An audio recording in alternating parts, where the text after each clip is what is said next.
Hi everyone, কেমন আছো তোমরা সবাই? আশা করি সবাই খুব ভালো আছো। আর আমি একদম ভালো নেই। তোমরা দেখতে পেয়েছো, হয়তো আমি বড় ভিডিও খুব কম ছাড়ি, সপ্তাহে বা 10 দিনে একটা দিন। কিন্তু শর্ট ভিডিও আমি প্রত্যেক দিনই 4টে 6টা বা 8টা কোনো সময় হয়ে যায়, আমি দিতে থাকি। যেহেতু আমি কমেডি ভিডিও করি, তো যাই হোক। আর এই দেখো, আগে বলে দিই ভালো কথাটা। এটা হচ্ছে আমার নোজপিনটা ভেঙে গিয়েছিল, ঠিক আছে? তো এটা আমি পরশু দিনকার গিয়ে মানে এটা নিয়ে এসেছি নোজপিনটা। তো ডিজাইনটা কেমন হয়েছে সবাই কিন্তু বলো। যাই হোক, আর মুখে দেখো, বলছি কি হয়েছে। তো আমার শরীরটা প্রচণ্ডভাবে খারাপ। যেহেতু অতিরিক্ত মানে কারো যদি এটুকু হয়, মানে আমার অতিরিক্ত তোমাদেরকে মানে বলে বোঝাতে পারবো না। শরীর থেকে ব্লাড বেরিয়ে যাচ্ছে অতিরিক্ত, যার জন্য আমার চোখ মুখের অবস্থা দেখো। আর গরম তো তার সঙ্গে আছেই আছে। আমার চোখ মুখ দেখো কী অবস্থা হয়ে গেছে। ডক্টর দেখিয়েছি, মেডিসিন খাচ্ছি, কিন্তু কোনো কিছু হচ্ছে না। এতে বলো, শরীর কি সবসময় ভালো থাকে? যদি তোমার শরীর থেকে যদি অনবরত ব্লাড বেরোতে থাকে, তোমার শরীর কি ভালো থাকবে? আশা করি কারোরই ভালো থাকবে না। তো সেই কারণে আমারও ভালো নেই। আর যার জন্যে আমি বড় ভিডিও দিতে পারছি না। আর আরেকটা কথা হচ্ছে, দেখো, বড় ভিডিওটা বড় কথা আমার কাছে না। আমি যে শর্ট ভিডিওগুলো তোমাদেরকে দিই, সেই ভিডিওটাও আমি গত 3-4 দিন মেবি হবে আমি তোমাদেরকে দিতে পারিনি শর্ট ভিডিওটাও। কেন, আমার শরীর যদি পারমিট না করে, তাহলে আমি কি করে ভিডিওটা করব বলো? সেই জন্যই আজকে তোমাদেরকে জানাতে আসলাম।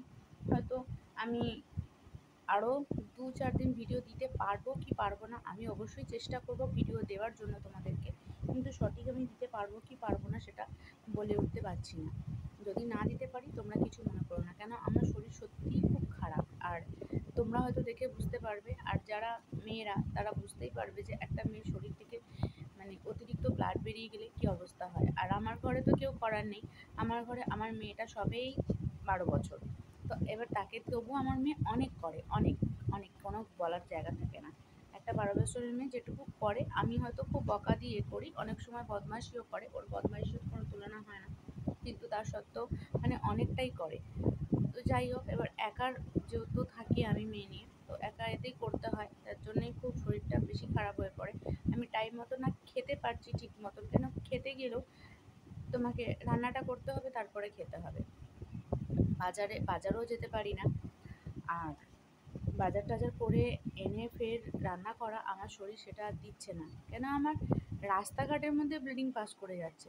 তো তোমরা বলো, একটা মেয়ের তো এটা লজ্জার বিষয়। তো রাস্তাঘাটে যদি ব্লিডিং পাস করে, তুমি যদি জানতে পারো, তুমি নিশ্চয়ই বেরোবে না। তো সেরকম আমারও অবস্থা হয়েছে। তো এই সিচুয়েশানের মধ্যে আমিও পড়েছি। তো এখনও পড়েছি তো দূরের কথা, আমি পড়েও আছি এখনও পর্যন্ত। জানি না এটা থেকে কবে বেরোতে পারবো। তোমরাও একটু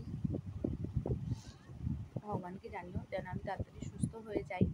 কেন, আমারও একটা ছোট মেয়ে আছে, তার পিছনে অনেকটাই দেখতে হয়। কেন, আমি ছাড়া বলতে তার কেউই নেই। তা আমি যদি অসুস্থ হয়ে থাকি, তাকে কিছুই করা যেতে পারে না। যাই হোক, যারা মায়েরা আছো, যারা অসুস্থ, তারা বুঝতে পারছো যে কী অবস্থা হতে পারে। জানি না এখনও পর্যন্ত কী হয়েছে। তো ডক্টর ইউএসজি করতে দিয়েছে, দেখি ইউএসজিটা করি কী অবস্থা দাঁড়িয়েছে, কী হয়েছে না হয়েছে কিছুই জানি না। কিন্তু অনবরত ব্লাড, মানে যেরকম একটা মানুষকে কেটে ফেললে ব্লাড ফিনকি দিয়ে বেরিয়ে আসে না, সেই পিচকারি দিয়ে বেরোলে, সেরকমভাবে আমার অনবরত ব্লাড বেরিয়ে যাচ্ছে। তো যাই হোক, আজকে এইটুকুই। হয়তো আমি গুছিয়ে কথা বলতে পারি না, যতটুকু যেরমভাবে বলতে পারি তোমরা সেটুকু মানিয়ে নিও। আর যারা এখনও পর্যন্ত আমার চ্যানেলটা সাবস্ক্রাইব করোনি, তো আমি আশা করি জলদি আমার চ্যানেলটা সাবস্ক্রাইব করে নাও।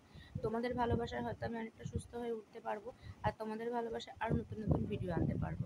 শরীর সুস্থ থাকলে মনও সুস্থ থাকে, সব কিছুই ভালো লাগে। কিন্তু শরীর যদি অসুস্থ থাকে, মনও অসুস্থ থাকে, তোমার কিছুই ভালো লাগবে না।